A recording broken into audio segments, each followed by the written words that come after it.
আমন্ত্রণ দীপ্ত সংবাদে, সাথে আছি আমি তারান্নুম জ্যোতি। শুরুতে জানাবো সংবাদ শিরোনাম।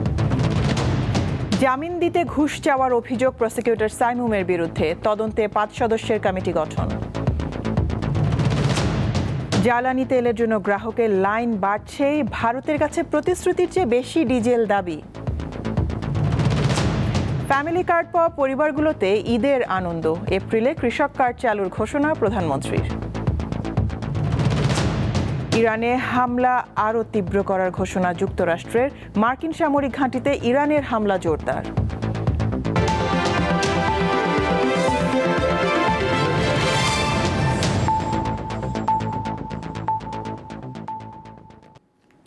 আন্তর্জাতিক অপরাধ ট্রাইব্যুনালের সদ্য পদত্যাগ করা প্রসিকিউটর সাইমুম রেজা তালুকদারের 1 কোটি টাকা ঘুষ দাবির কল রেকর্ড ফাঁসের বিষয়টি তদন্ত করবে প্রসিকিউশন। এজন্য 5 সদস্যের কমিটি গঠন করা হয়েছে বলে জানিয়েছেন চিফ প্রসিকিউটর আমিনুল ইসলাম। সত্যতা প্রমাণ হলে নেওয়া হবে আইনি ব্যবস্থা। অভিযোগের বিষয়ে সাইমুম রেজা আনুষ্ঠানিক বক্তব্য দেননি।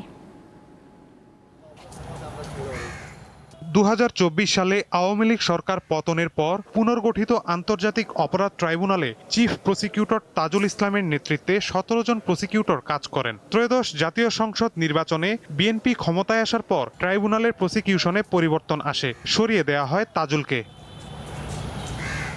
একটি ফোন কলের রেকর্ড ফাঁস হওয়ার খবর ঘিরে এখন আলোচনায় প্রসিকিউশন। কলটি সাবেক প্রসিকিউটর সাইমুম রেজার বলে অভিযোগ উঠেছে। কলের রেকর্ড অনুযায়ী জুলাই গণ অভ্যুত্থানে চট্টগ্রামে নিহত কলেজ ছাত্র ওয়াসিম আকরাম হত্যা মামলায় সাবেক সংসদ সদস্য ফজলে করিম চৌধুরীকে খালাস করিয়ে দেওয়ার আশ্বাসে তার স্বজনদের কাছে 1 কোটি টাকা ঘুষ চেয়েছেন তৎকালীন প্রসিকিউটর সাইমুম রেজা তালুকদার। ফজলে করিম রাউজান থেকে আওয়ামী লীগের টিকিটে নির্বাচিত হয়েছিলেন। বর্তমানে তিনি কারাগারে আছেন। আমি আপনাকে সরাসরি বলি, আমি কিছু একটা অ্যামাউন্ট এক্সপেক্ট করছি এখন। হ্যাঁ অবশ্যই আমি আসলে তুমি বলো, আমি ভেঙে ভেঙে হলো আমি পোষাবো আর কি। ওনার ব্যাপারে আমার একটা এক্সপেকটেশন থাকবে যে এই কল রেকর্ড ফাঁসের ঘটনায় বিব্রত চিফ প্রসিকিউটর আমিনুল ইসলাম। মঙ্গলবার তিনি হতাশার কথা ব্যক্ত করেন। যে নিউজটা আমরা পেয়েছি এটা একটা সিরিয়াস অভিযোগ। এই অভিযোগ আমাদের কোনো প্রসিকিউটরের বিরুদ্ধে ওটার কথা ছিল না। আজকে সকালবেলা যখন আমি এই নিউজটা আমার বাসায় আমি দেখলাম, তাৎক্ষণিকভাবে আমি আমার সব প্রসিকিউটরদেরকে বললাম যে আপনারা সকাল 9টার মধ্যে উপস্থিত থাকবেন। তিনি জানান, অভ্যন্তরীণ তদন্তের মাধ্যমে অভিযোগের সত্যতা প্রমাণিত হলে কোনো ছাড় দেওয়া হবে না। এই ঘটনার মধ্য দিয়ে আমি অতীতের সমস্ত কর্মকাণ্ড আমি পরীক্ষা নিরীক্ষা করে দেখব। আর ভবিষ্যতে আমাদের এখানে প্রসিকিউশনে যারা কাজ করতে চাইবেন তাদের কাছে পরিষ্কার বার্তা যে ভবিষ্যতে আমি যদি একটা শোতা পরিমাণ অভিযোগ যদি কোনো প্রসিকিউটরের বিরুদ্ধে পাই, তাহলে আপনি ধরে নেবেন পরের দিন তিনি আর আমার এখানে নাই। সাইমুম রেজা তালুকদার চলতি বছরের 9 মার্চ আন্তর্জাতিক অপরাধ ট্রাইব্যুনালের প্রসিকিউটর পদ থেকে পদত্যাগ করেছেন। মাহিদুর রহমান, দীপ্ত সংবাদ, ঢাকা। রাজধানীর ফিলিং স্টেশনগুলোতে মঙ্গলবারও দিনভর জ্বালানি তেলের জন্য দীর্ঘ অপেক্ষা। অনেকেই সেহরির পরই ঘর থেকে বেরিয়ে পড়েন। এই অবস্থায় ভারতের আসাম থেকে আজকের মধ্যে 5000 মেট্রিক টন ডিজেল আসছে বলে জানিয়েছে বিপিসি। মধ্যপ্রাচ্যে যুদ্ধ পরিস্থিতির নেতিবাচক প্রভাব পড়েছে বাংলাদেশের জ্বালানি খাতে। মিলছে না পর্যাপ্ত অকটেন পেট্রোল ও ডিজেল। অপেক্ষা করতে হয় ঘন্টার পর ঘন্টা। মঙ্গলবারও সকাল থেকে রাজধানীর বিভিন্ন ফিলিং স্টেশনে তেলের জন্য ভিড় করেন যানবাহনের চালকরা। বাংলাদেশ পেট্রোলিয়াম কর্পোরেশন বিপিসির নির্দেশনা মেনে জ্বালানি বিক্রি করে পাম্পগুলো। আমি 1 ঘন্টা 40 মিনিট দাঁড়ায় তারপর আমি তেল পেয়েছি। আমি 5টার সময় বের হয়েছি, তারপরে তেজগাঁও লিং রোড আসলাম। বললো যে আমরা বসেছিলাম, সিরিয়ালে ছিলাম, বললো যে তেল নাই বলতে গাড়ি আসে নাই। হাফ অ্যান আওয়ারের উপরে লাইন ধরার পরে যখন প্রায় কাছাকাছি পৌঁছে গেছে, আমার সামনে আরও 10-15 জন হুন্ডা, ওই মুহূর্তে একটা ছোটো হ্যান্ডম্যাগ দিয়ে বললো যে তেল শেষ। বিপিসি নতুন এক নির্দেশে বলেছে, মহানগর এলাকায় রাইড শেয়ারিং মোটরসাইকেলে সর্বোচ্চ 5 লিটার পেট্রোল বা অকটেন নেওয়া যাবে। আমাদের যদি যারা আমরা বাইক রাইড করি তাদেরকে যদি ফুল ট্যাঙ্কি দেওয়া হয়, আমার মনে হয় এরকম যে লাইনগুলি হচ্ছে ফিলিং স্টেশনে সেই লাইনগুলি হবে না। 10 লিটার হলে কি, আসলে আমার বাসা হলো ধানমন্ডি 27-এ, আমি উত্তরে যদি আসা যাওয়া করি 10 লিটারে কাভার হয় না। অতি লাভের আশায় এমনটা করা হচ্ছে, কারণ তারা সময়ে 2-1 ঘন্টা চালু রাখতেছে, আবার বলতেছে তেল শেষ। একটা তেলের গাড়ি ঢুকলে এত তাড়াতাড়ি ডিপো তেল শেষ হওয়ার কথা না। গুলশান লিংক রোডে হাতির ঝিল থেকে ব্যক্তিগত গাড়ির লম্বা লাইন। কেউ কেউ সেহরির পরই ফিলিং স্টেশনে হাজির হয়েছেন। সিয়ারি খাই আসছি, আইসা লাইনে দাঁড়ায় রয়েছি, এখন তেল পাইলে তেল বললাম, কয় তেল আইলে তেল দিমু, কয়টা আবার আইব, 4টার পরে কখন আর ঠিক নাই। এখন দেখা যাচ্ছে 1 গাড়ি তেল, 1 গাড়ি অকটেন, 1 গাড়ি ডিজেল। এখন দেখা যাচ্ছে 1 গাড়ি অকটেন 1 গাড়ি ডিজেল সিরিয়ালে, ওইখানে তো ধরেন আপনার হাজার হাজার গাড়ি। তো ওইখানে সিরিয়ালে যদি দেখা যাচ্ছে আমাদের আগে থাকে হয়তো একটু আগে আসবে, যদি পরে থাকে তাহলে হয়তো একটু পরে আসবে। চলমান জ্বালানি সংকট কাটাতে ভারত ও চীনের সহায়তা চেয়েছে বাংলাদেশ সরকার। দেশ দুটি ইতিবাচক সাড়াও দিয়েছে। দিলশা দানি, দীপ্ত সংবাদ, ঢাকা। দেশে জ্বালানি তেলের সংকট নেই, এই মুহূর্তে দাম বাড়ানোরও কোনো পরিকল্পনা নেই বলে জানিয়েছেন বিদ্যুৎ, জ্বালানি ও খনিজ সম্পদ প্রতিমন্ত্রী অনিন্দ্য ইসলাম অমিত। মঙ্গলবার তিনি আরও জানান, ভবিষ্যতে সংকট মোকাবেলায় প্রতিশ্রুতির চেয়েও বেশি জ্বালানি সরবরাহে ভারত সরকারকে অনুরোধ জানানো হয়েছে। দেশের জ্বালানি পরিস্থিতি নিয়ে মঙ্গলবার নিজ দপ্তরে কথা বলেন বিদ্যুৎ, জ্বালানি ও খনিজ সম্পদ প্রতিমন্ত্রী অনিন্দ্য ইসলাম অমিত। বর্তমানে দেশে পর্যাপ্ত জ্বালানি আছে উল্লেখ করে তিনি বলেন, মানুষ উদ্বেগ ও আতঙ্ক থেকেই পাম্পগুলোতে দীর্ঘ লাইন তৈরি করছে। আপাতত জ্বালানির দাম বাড়ানোর কোনো সিদ্ধান্ত নেই সরকারের। আমি জনগণকে আশ্বস্ত করতে চাই, জনগণের এই রমজান এবং ঈদের আনন্দ নির্বিঘ্ন করবার জন্য বর্তমানে গণতান্ত্রিক সরকার, মাননীয় প্রধানমন্ত্রী তারেক রহমানের নির্দেশে আমরা সর্বতভাবে সচেষ্ট রয়েছি, সর্বোচ্চভাবে কাজ করছি। তিনি জানান, ভারত থেকে পাইপলাইনে নিয়মিত যে জ্বালানি তেল আসে তার থেকে বেশি দেওয়ার জন্য দেশটির সরকারকে অনুরোধ করা হয়েছে। পাশাপাশি বিকল্প উৎস থেকেও আনার চেষ্টা করা হচ্ছে। প্রতি মাসে 15,000 টন ভারতের থেকে আসবার কথা। আমরা এখানে আজকেও আমাদের ভারতীয় হাইকমিশনার আসবেন, আমরা অনানুষ্ঠানিকভাবে তাদেরকে অনুরোধ করেছি যদি তাদের সুযোগ থাকে তারা যেন জ্বালানি সরবরাহ বাড়ানোর সুযোগ থাকলে একটি প্রতিবেশী রাষ্ট্র হিসেবে প্রতিবেশী সংকটে পাশে দাঁড়ানোটাই স্বাভাবিক সৌজন্য এবং দায়িত্বশীলতার। সেই জায়গা থেকে আমরা তাদেরকে অনানুষ্ঠানিকভাবে অনুরোধ করেছি সুযোগ থাকলে যেন তারা এই সরবরাহটা বাড়াবার চেষ্টা করে। এদিকে জ্বালানি প্রতিমন্ত্রীর সাথে সাক্ষাৎ শেষে চীনা রাষ্ট্রদূত ইয়াও ওয়েন জানান, বাংলাদেশের জ্বালানি সমস্যা নিরসনে পাশে থাকবে চীন। বাংলাদেশের সোলার এনার্জিতে বিনিয়োগে আগ্রহী চীন। মধ্যপ্রাচ্যে চলমান উত্তেজনার পরিপ্রেক্ষিতে বাংলাদেশকে কিভাবে জ্বালানি সহায়তা দেওয়া যায় সেই বিষয় নিয়ে বৈঠকে আলোচনা হয়েছে। দুই দেশের পারস্পরিক অবকাঠামো সহযোগিতার বিষয়েও বৈঠকে আলোচনা হয়েছে বলে জানান চীনা রাষ্ট্রদূত। শিউলি শবনম, দীপ্ত সংবাদ, ঢাকা। জ্বালানির দাম বাড়ায় বাংলাদেশের আমদানি বিল বৃদ্ধি ও আমদানি নির্ভর মূল্যস্ফীতি বাড়তে পারে বলে আশঙ্কা সেন্টার ফর পলিসি ডায়ালগ সিপিডির। মঙ্গলবার রাজধানীতে সিপিডি আয়োজিত 2026-27 অর্থ বছরে বাজেট সুপারিশশালা শীর্ষক বৈঠকে এই তথ্য জানানো হয়। বাজেটটি এমন একটি চ্যালেঞ্জিং সময়ে অনুষ্ঠিত হতে যাচ্ছে যে এখানে অর্থনৈতিক, দেশের ভেতরে এবং আন্তর্জাতিকভাবে বিভিন্ন ধরনের সমস্যা আমরা দেখতে পাচ্ছি, চ্যালেঞ্জ দেখতে পাচ্ছি। মধ্যপ্রাচ্যে যে চলমান সংঘাত, এর ফলে যে জ্বালানি সরবরাহে একটা বিঘ্ন ঘটছে এবং এটা যদি বিঘ্ন ঘটতে থাকে তাহলে মূল্যস্ফীতির উপর অতিরিক্ত চাপ সৃষ্টি হবে, কারণ আমরা জ্বালানি আমদানি করে থাকি। নারী প্রধান পরিবারের নামে পরীক্ষামূলকভাবে ফ্যামিলি কার্ড চালু করেছে সরকার। প্রতিটি কার্ডধারী পাবেন মাসে 2,500 টাকা নগদ সহায়তা। মঙ্গলবার রাজধানীর বনানীতে টিএনটি খেলার মাঠে এই কর্মসূচি উদ্বোধন করেন প্রধানমন্ত্রী তারেক রহমান। সুবিধাভোগীর তালিকায় আছে 37,567 পরিবার। আগামী মাসে কৃষক কার্ড চালুরও ঘোষণা দিয়েছেন প্রধানমন্ত্রী। নির্বাচনী প্রতিশ্রুতি অনুযায়ী সরকার গঠনের 1 মাস পেরোনোর আগেই মঙ্গলবার চালু হলো ফ্যামিলি কার্ড। রাজধানীর করাইল, ভাসানটেক ও সাততলা বস্তির 15,000 নারী এখন থেকেই এই কার্ডের সুবিধা পাবেন।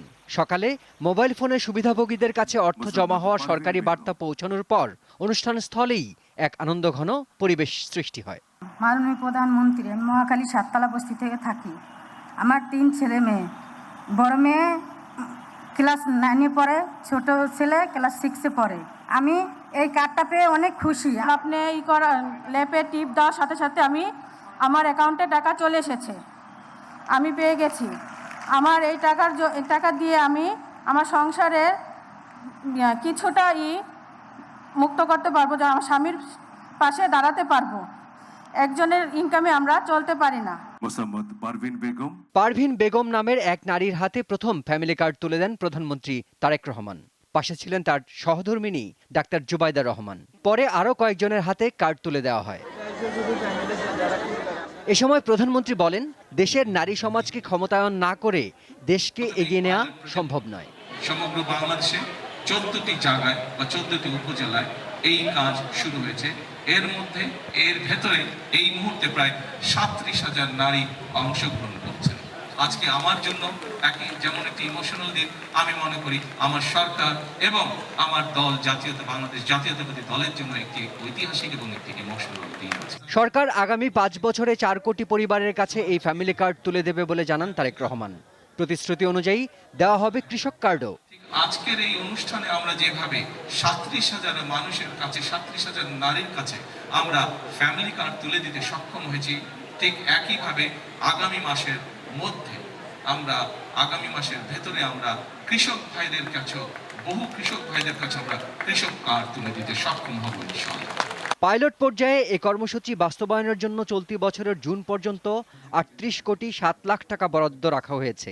এর মধ্যে 25 কোটি 15 লাখ টাকা সরাসরি নগদ সহায়তা হিসেবে সুবিধাভোগীদের কাছে যাবে। বাকি 12 কোটি 92 লাখ টাকা তথ্য সংগ্রহ, অনলাইন সিস্টেম তৈরি ও কার্ড প্রস্তুত সহ অন্যান্য কাজে ব্যয় হবে। শিমুল বাশার, দীপ্ত বার্তাকক্ষ। ইরান যুদ্ধ প্রসঙ্গ। যুক্তরাষ্ট্র নয়, এই যুদ্ধের সমাপ্তি নির্ধারণ করবে ইরান। ডোনাল্ড ট্রাম্পের শিগগিরই যুদ্ধ বন্ধের আশ্বাসের জবাবে এই হুঁশিয়ারি দিয়েছে ইরানের IRGC। তার আগে যুক্তরাষ্ট্র ইসরায়েলের শুরু করা যুদ্ধকে ব্যর্থ হিসেবে আখ্যা দিয়েছেন ইরানি পররাষ্ট্রমন্ত্রী আব্বাস আরাকচি। ইরানের যুদ্ধ শুরুর পর প্রথমবারের মতো ট্রাম্পের সাথে ফোনে কথা বলেছেন রুশ প্রেসিডেন্ট ভ্লাদিমির পুতিন। এদিকে ইরানের খোমেইন শহরের একটি স্কুলে ক্ষেপণাস্ত্র হামলা চালিয়েছে যুক্তরাষ্ট্র। পূর্ব তেহরানের একটি আবাসিক এলাকায় ভয়াবহ হামলায় প্রাণ গেছে অন্তত 40 জনের। অপরদিকে বাহরাইনে মার্কিন সেনাদের অবস্থান করা হোটেলে হামলার দাবি করেছে ইরান। এছাড়াও ইসরায়েলের বেইত শেমেশ এলাকায় ক্ষেপণাস্ত্র আঘাত সহ মধ্যপ্রাচ্যের বিভিন্ন দেশে অবস্থিত মার্কিন সামরিক স্থাপনায় হামলা চালিয়েছে দেশটি। এই সব হামলায় ইরান হাইপারসনিক সহ 3 ধরনের ক্ষেপণাস্ত্র ব্যবহার করেছে। মার্কিন প্রতিরক্ষা সচিব পিট হেগসেথ ইরানের ওপর মার্কিন হামলা তীব্র করার হুঁশিয়ারি দিয়েছেন।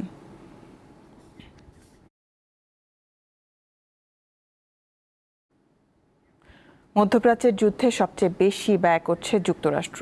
বিভিন্ন মার্কিন গণমাধ্যমের মতে ইরানের বিরুদ্ধে যুদ্ধ পরিচালনা করতে প্রতিদিন ওয়াশিংটনের ব্যয় হচ্ছে 100 থেকে 200 কোটি ডলার। জানিয়ে মার্কিনীদের মধ্যেই বাড়ছে ক্ষোভ। ইরানের বিরুদ্ধে যুক্তরাষ্ট্র ও ইসরায়েলের যুদ্ধ 10 দিন পেরিয়ে গেছে। এরই মধ্যে যুদ্ধে যুক্তরাষ্ট্রের প্রকৃত ব্যয় নিয়ে নানা মহলে চলছে আলোচনা বিশ্লেষণ। যুক্তরাষ্ট্রের প্রতিরক্ষা দপ্তর এখনো খরচের হিসাব প্রকাশ করেনি, তবে বিভিন্ন আন্তর্জাতিক গণমাধ্যম বলছে ইরান যুদ্ধে প্রতিদিন যুক্তরাষ্ট্রকে গড়ে গুনতে হচ্ছে 100 থেকে 200 কোটি ডলার।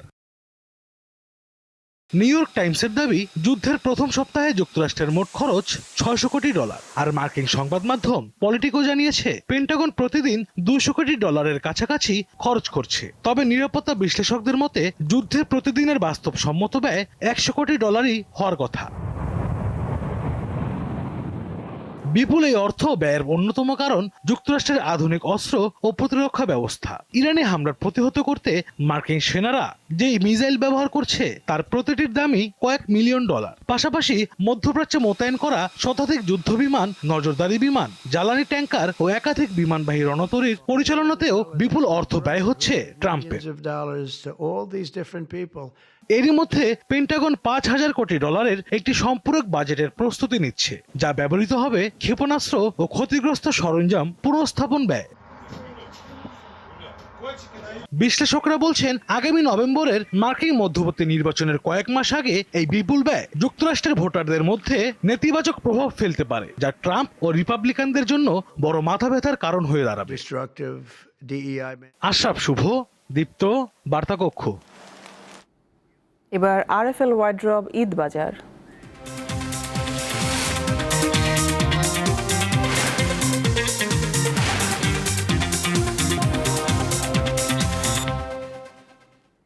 পবিত্র ঈদ উল ফিতরকে সামনে রেখে রাজধানীতে জমে উঠেছে কেনাকাটা।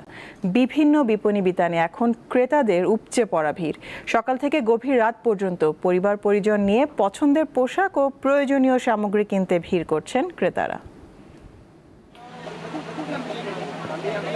রাজধানীর মার্কেটগুলোতে দোকানে দোকানে নতুন পণ্যের পসরা, ক্রেতাও রয়েছে বেশ। জমে উঠেছে ঈদের কেনাকাটা। ঈদ উপলক্ষে রাজধানী ছাড়ার আগে ভাগেই অনেকে কেনাকাটা সেরে ফেলার দিকে নজর দিয়েছেন।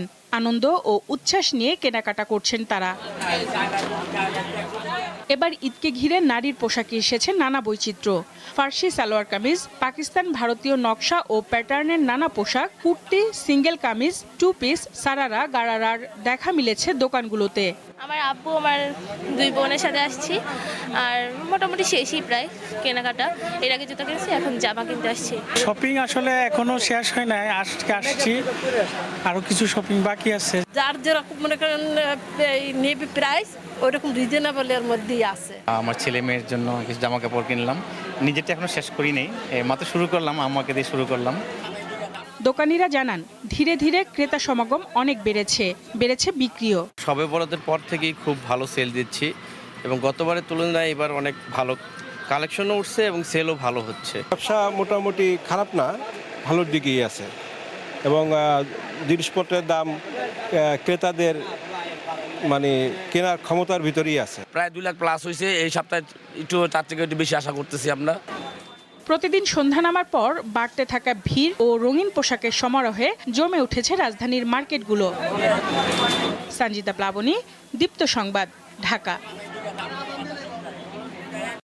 ঢাকার বাইরেও ফ্যামিলি কার্ড বিতরণ করেছে সরকার। মঙ্গলবার দেশের বিভিন্ন স্থানে উপকারভোগীদের হাতে কার্ড তুলে দেন মন্ত্রী এমপিরা। শিগগিরই সব অঞ্চলের মানুষের হাতে ফ্যামিলি কার্ড পৌঁছে দেওয়া হবে বলে জানিয়েছেন তারা। পাইলট প্রকল্পের আওতায় মঙ্গলবার প্রথম ধাপে বগুড়ার 544 জন নারীকে ফ্যামিলি কার্ড দেওয়া হয়। জেলা সদরের শাখারী ইউনিয়নের গোপালবাড়ি গ্রামে কার্ড বিতরণ করেন জেলা প্রশাসক তৌফিকুর রহমান। ঠাকুরগাঁও সদর উপজেলার রহিমানপুর ইউনিয়নে ফ্যামিলি কার্ড বিতরণ কার্যক্রম উদ্বোধন করেন স্থানীয় সরকার, পল্লী উন্নয়ন ও সমবায় মন্ত্রী মির্জা ফখরুল ইসলাম আলমগীর। এ সময় 590 জন নারীর হাতে ফ্যামিলি কার্ড তুলে দেওয়া হয়। মঙ্গলবার সকালে চট্টগ্রামের পতেঙ্গায় সিটি কর্পোরেশনের 41 ওয়ার্ডে ফ্যামিলি কার্ড প্রকল্পের উদ্বোধন করা হয়। এ সময় উপস্থিত ছিলেন অর্থ ও পরিকল্পনা মন্ত্রী আমির খসরু মাহমুদ চৌধুরী এবং পার্বত্য চট্টগ্রাম বিষয়ক প্রতিমন্ত্রী মীর হেলাল উদ্দিন। চট্টগ্রামে কার্ড পেয়েছেন 500 জন। ব্রাহ্মণবাড়িয়ার বাঞ্ছারামপুর উপজেলার জগন্নাথপুরে ফ্যামিলি কার্ড বিতরণ কার্যক্রমের উদ্বোধন করেন পরিকল্পনা প্রতিমন্ত্রী জোনায়েদ সাকি। এ সময় বাঞ্ছারামপুর পৌর এলাকার 86 জন নারীর হাতে ফ্যামিলি কার্ড তুলে দেন তিনি। কিশোরগঞ্জের ভৈরবে 1010 জনের মধ্যে ফ্যামিলি কার্ড বিতরণ করা হয়েছে। মঙ্গলবার উপজেলার শিমুলকান্দি ইউনিয়নের তুলাকান্দিতে কার্ড বিতরণ করেন বস্ত্র ও পাট প্রতিমন্ত্রী মোহাম্মদ শরীফুল আলম। ভোলার চরফ্যাশন উপজেলার আসলামপুর ইউনিয়নে 288টি পরিবারের মাঝে ফ্যামিলি কার্ড বিতরণ করা হয়েছে। এ সময় উপস্থিত ছিলেন ভোলা 4 আসনের সংসদ সদস্য নুরুল ইসলাম নয়ন। দিনাজপুরের নবাবগঞ্জ উপজেলায় শুরু হয়েছে ফ্যামিলি কার্ড বিতরণ কার্যক্রম। প্রকল্পের আওতায় প্রাথমিকভাবে 540 জন নারীকে এই কার্ড দেওয়া হয়েছে। সাইফুর রহমান শিশির, দীপ্ত, বার্তাকক্ষ। সাভারে এলিভেটেড এক্সপ্রেসওয়ে নির্মাণ কাজ চলায় নবীনগর চন্দ্রা মহাসড়কের বাইপাইল থেকে শ্রীপুর পর্যন্ত উত্তরবঙ্গগামী লেনে ঈদযাত্রায় যানজটের শঙ্কা রয়েছে। এ বিষয়ে এখনই উদ্যোগ নেওয়া প্রয়োজন বলে মনে করছেন বিশেষজ্ঞরা। সাভারের নবীনগর চন্দ্রা মহাসড়কের বাইপাইল থেকে শ্রীপুর পর্যন্ত উত্তরবঙ্গগামী লেনে চলছে ঢাকা আশুলিয়া এলিভেটেড এক্সপ্রেসওয়ের নির্মাণ কাজ। ফলে ওই অংশের বিভিন্ন স্থানের মূল সড়ক সরু হয়ে গেছে, আছে খানাখন্দও। ফলে প্রতিদিনই হচ্ছে যানজট। বিশেষ করে বিকালের দিকে শিল্প কারখানা ছুটি হলে যানজটের মাত্রা বেড়ে যায়। এমন পরিস্থিতিতে ঈদ যাত্রা নিয়ে আশঙ্কায় আছে অনেকে। এখানে এলাকা কাজ হচ্ছে, আবার সিরাজগঞ্জ মোড়ে কাজ হচ্ছে, একটা টিপ মারতে হলে পরে 2 দিন লাগে যায়, 1 দিন লাগে যায়। চিন্তায় থাকে আমার আছে 5 ঘন্টা 6 ঘন্টা বয়ে থাকা লাগে। 2-3 বছর যাবতে এই রাস্তাটা সমস্যার মধ্যে আছে। আমরা যে ক্রসিং গুলাতে নর্মালি আমাদের জনবল থাকতো না, ঈদ উপলক্ষে ঘরমুখ মানুষকে নির্বিঘ্নে পৌঁছানোর জন্য আমরা কিন্তু অতিরিক্ত জনবল দেই। ঈদ যাত্রায় সড়কে যানবাহনের গতি স্বাভাবিক রাখতে নিজস্ব জনবল কাজ করবে বলে জানিয়েছে এলিভেটেড এক্সপ্রেসওয়ে কর্তৃপক্ষ। আর পুলিশ বলছে, নবীনগর চন্দ্রা মহাসড়কে যানজট কমাতে অতিরিক্ত হাইওয়ে পুলিশ, ট্রাফিক পুলিশ ও জেলা পুলিশ মোতায়েন থাকবে। বাইপাইল থেকে শ্রীপুরে পর্যন্ত ডিপ্লয় করেছি। 3টে শিফটে তারা কাজ করবে। দিনের বেলা বেশি থাকবে, রাত্রে বেলা কম থাকবে। আমরা আমাদের মতো করে এইটাকে আমরা একটা খুব সুন্দরভাবে আমরা যাতে জনগণ যেতে পারে কার্যক্রম আমরা হাতে নিয়েছি। জেলা পুলিশের সমন্বয়ে আমাদের ঊর্ধ্বতন কর্তৃপক্ষ সার্বক্ষণিক মনিটরিং করবেন এবং তারা ফিল্ডে থেকে আমাদের সাথে থাকবেন। আমরা ফিল্ডেই অভিযান অব্যাহত থাকবো। বিশেষজ্ঞরা বলছেন, উন্নয়ন কর্মকাণ্ডের কারণে ঈদের আগে ও পরে সড়কে ভোগান্তি কমাতে এখনই উদ্যোগ নেওয়া প্রয়োজন। এখানে বিভিন্ন লেন বা রাস্তা যদি বন্ধ থাকতে হয়, এগুলি যত অল্প সময়ে বন্ধ রাখা যায়, উন্নয়ন কর্মকাণ্ডগুলি তাড়াতাড়ি সম্পন্ন করে, এইটার কোনো আসলে বিকল্প নাই। যেহেতু ঈদের সময় রাস্তায় বেশি চাপ পড়ে, সুতরাং ফ্লো যেন বাধাগ্রস্ত কম হয়। সাভারে নবীনগর চন্দ্রা মহাসড়ক ব্যবহার করে ঈদে বাড়ি যায় উত্তরবঙ্গের অন্তত 20 জেলার মানুষ। সাদিয়া চৌধুরী, দীপ্ত, বার্তাকক্ষ। আশুলিয়ায় একটি অবৈধ জুস তৈরির কারখানায় অভিযান চালিয়েছে র্যাব 4-এর সদস্যরা। এ সময় নকল পণ্য উৎপাদন ও বিক্রয়ের দায়ে 50,000 টাকা জরিমানা সহ কারখানাটি বন্ধ করে দেয় ভ্রাম্যমাণ আদালত।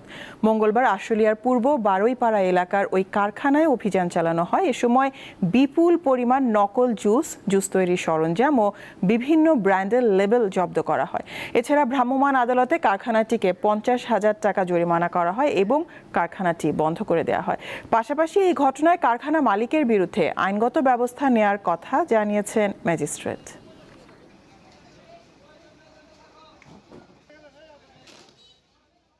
সাভার উপজেলার আশুলিয়ার বারুইপাড়া এলাকায় আমরা একটি অবৈধ জুস ফ্যাক্টরিতে অভিযান পরিচালনা করেছি। র্যাব আমাদেরকে সহায়তা করেছে এক্ষেত্রে। এখানে আমরা বিপুল পরিমাণে অবৈধ জুস, বিএসটিআই এর অনুমোদন ব্যতীত জুস বা শিশু খাদ্য সেগুলো উদ্ধার করেছি। করে আমরা সেটা যথাযথভাবে জব্দ করে ধ্বংস করার ব্যবস্থা গ্রহণ করেছি।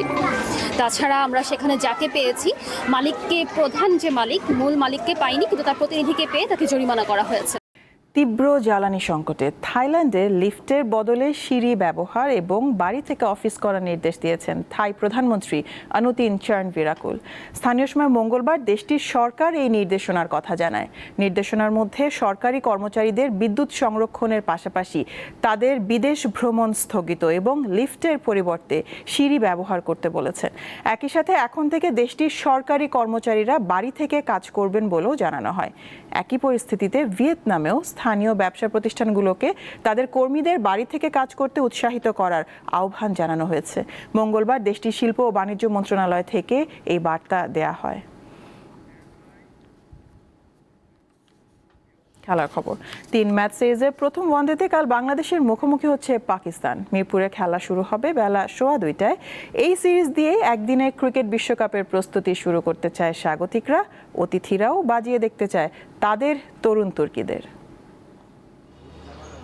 পাক্কা 5 মাসের বিরতি শেষে আরেকটি ওয়ানডে সিরিজ খেলতে নামছে বাংলাদেশ। মাঝে টি-20 বিশ্বকাপ নিয়ে হয়েছে কত সব ঘটনা। সামনে একদিনের বিশ্ব আসরের প্রস্তুতি। মূল টুর্নামেন্ট খেলতে হলে থাকতে হবে সেরা 8-এ। তাই হাতে থাকা 22 ম্যাচের 15টি জিততে হবে ভালোভাবে। পরিসংখ্যান বলছে শেষ 3 সিরিজে একবারও 50 ওভার পুরোপুরি খেলতে পারেননি ব্যাটাররা। তবে এসবকে পাত্তা দিচ্ছেন না অধিনায়ক মেহেদী হাসান মিরাজ। ব্যাটসম্যানদেরকে বেশি রেসপন্সিবিলিটি নিতে হবে এবং আমার কাছে মনে হয় যে আমরা ভাবে প্ল্যানিং করছি।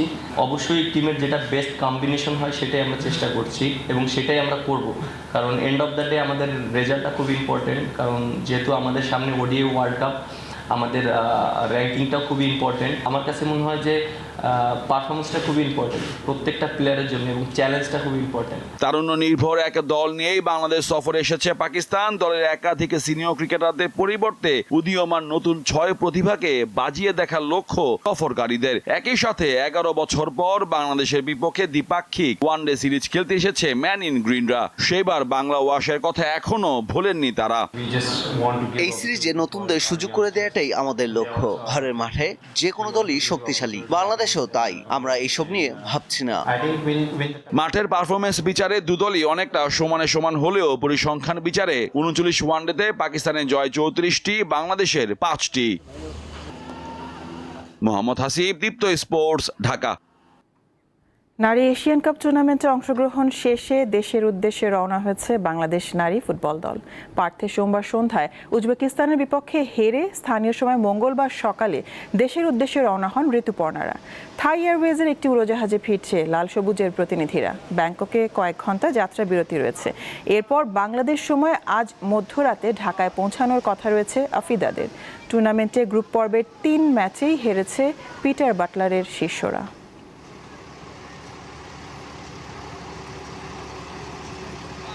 শেষ করব দীপ্ত সংবাদ শিরোনামগুলো জানাবো আরো একবার। জামিন দিতে ঘুষ চাওয়ার অভিযোগ প্রসিকিউটর সাইমুমের বিরুদ্ধে, তদন্তে 5 সদস্যের কমিটি গঠন। জ্বালানি তেলের জন্য গ্রাহকের লাইন বাড়ছেই, ভারতের কাছে প্রতিশ্রুতির চেয়ে বেশি ডিজেল দাবি। ফ্যামিলি কার্ড পাওয়া পরিবারগুলোতে ঈদের আনন্দ, এপ্রিলে কৃষক কার্ড চালুর ঘোষণা প্রধানমন্ত্রীর। ইরানে হামলা আরও তীব্র করার ঘোষণা যুক্তরাষ্ট্রের, মার্কিন সামরিক ঘাঁটিতে ইরানের হামলা জোরদার।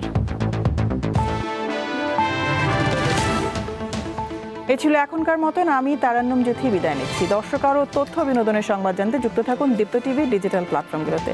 এতক্ষণ সাথে থাকার জন্য ধন্যবাদ সবাইকে।